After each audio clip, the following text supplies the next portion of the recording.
Good morning बच्चों। हमने अध्याय 2 के लगभग सभी नोट्स और इम्पोर्टेंट क्वेश्चन नोट कर लिए हैं। अब हम इस अध्याय को एक बार समराइज़ करने की कोशिश करेंगे और देखेंगे कि इसमें और कौन सी चीज़ें हमें और सीखनी हैं। तो मैं आपको एक बार फिर से इस चैप्टर को रिवाइज़ करा रही हूँ। तो सबसे पहले हम पढ़ेंगे पुष्प के प्रकार लिंग के आधार पर। तो देखिए, पुष्प 2 प्रकार के होते हैं, एक लिंगी पुष्प और द्विलिंगी पुष्प। तो देखें, द्विलिंगी पुष्प क्या होता है? वो पुष्प जिसमें पुंकेसर और जायांग, एंड्रोसियम और गाइनोसियम, नर अंग और मादा जननांग एक साथ होंगे, उन्हें द्विलिंगी पुष्प कहा जाएगा, जैसा कि ये दिखाया गया है।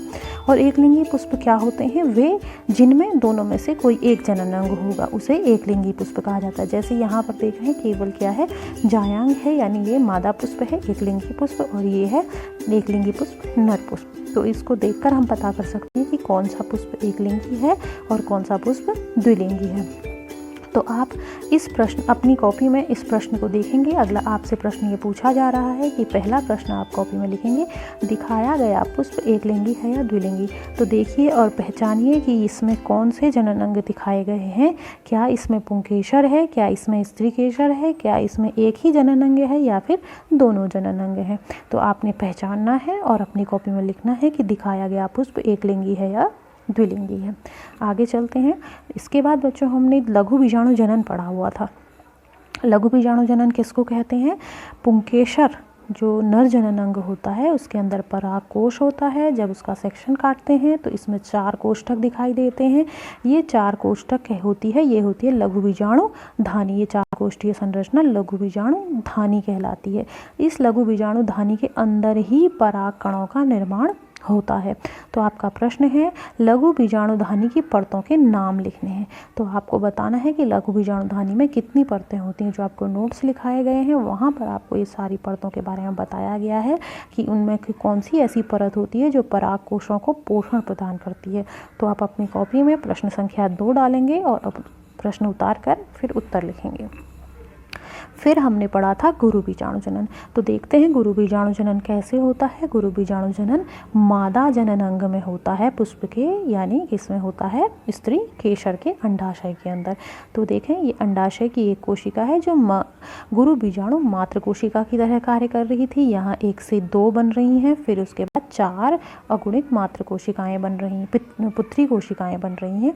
4 में से 3 नष्ट हो जाती हैं, 1 शेष रहती है। ये जो शेष रही है ये सूत्रीय विभाजन में जाती है और हम देख रहे हैं कि कुल कितनी पुत्री कोशिकाओं का निर्माण हो रहा है? 8। और यहाँ पर देख रहे हैं फिर इसके बाद ये 2 केंद्र की ओर, 3 ऊपर 3 नीचे। तो आपका प्रश्न है इस चित्र के आधार पर, एक प्रारूपिक भ्रूणपोष में कितना केंद्रकीय होता है? यानी जब पूरी तरह से वो परिपक्व हो जाता है तो वो भ्रूणपोष कितना केंद्रकीय होता है? आपने ये उत्तर लिखना है। आगे चलते हैं। फिर हमने पढ़ा था परागण। तो देखें परागण क्या होता है।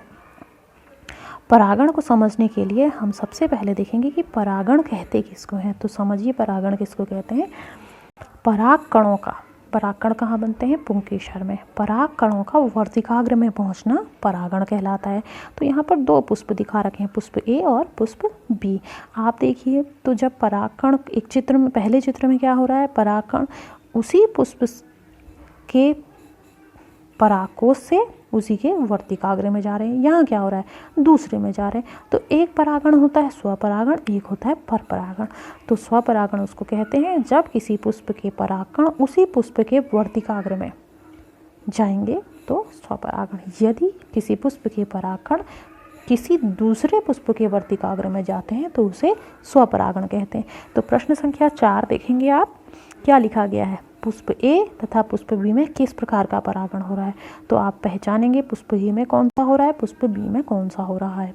अपनी उत्तर में लिखेंगे पुष्प ए में जो भी आपको लग रहा है स्वपरागण या परपरागण, पुष्प बी में जो भी आपको परागण का प्रकार लग रहा है, इसे लिखेंगे। फिर आते हैं, जब परागण हो गया है, इसके बाद जब परागण हो गया है इसके बाद क्या होता है? तो देखें इसके बाद क्या होता है। परागण होने के बाद निषेचन होता है। निषेचन के बाद क्या होता है? देखो, जो पुष्प का अंडाशय है वो फल में बदल जाता है। यानी जो फल हम खाते हैं वो क्या खा रहे हैं? पुष्प का अंडाशय खा रहे हैं निषेचन के बाद। अंडाशय की भित्ति, फल की भित्ति। तो सिंपल एग्जांपल ले लेते हैं, सेब है, हम सेब खा रहे हैं, तो सेब जो हम खा रहे हैं, खाया जाने वाला जो हिस्सा है वो क्या है, उसका अंडाशय है, और सेब का छिलका जो है वो उसकी क्या है, अंडाशय की भित्ति है। फिर आते हैं बीजांड। बीजांड किसमें बदल जाते हैं, बीज में, और अंडकोशिका भ्रूण में, बीजांड की परतें बीज की परतों में। इसके अलावा पुष्प की जो बची हुई संरचनाएं हैं वो सारी की सारी, जैसे बाह्यदल, दल, पुंकेसर, वर्तिका, अग्रवर्तिका, ये सब क्या हो जाते हैं, समाप्त हो जाते हैं।